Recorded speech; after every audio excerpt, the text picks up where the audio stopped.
Mumbay markazida Ozodlik maydoni bo'yida joylashgan eng ajoyib, o'ziga xos arxitekturaga ega bo'lgan go'zal binolardan biri YuNESKOning Jahon merosi ro'yxatiga kiritilgan Mumbay Oliy sudi binosi joylashgan. Bu bino Buyuk Britaniya qirolligi ko'rsatmasi bilan 1871-yilda qurilishi boshlanib, 1878-yilda qurilishi tugatilgan. Binoning yuqori qismida bir tarafda mehribonlik timsoli Mercy, ikkinchi tarafda esa adolat timsoli Justice haykallari o'rnatilgan.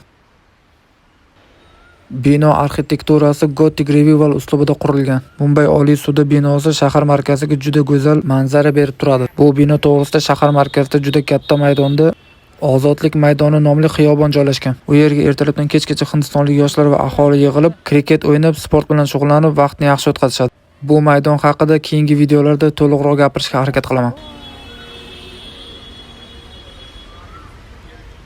Xullas, atmosfera rostdan yaxshi, juda yaxshi даже.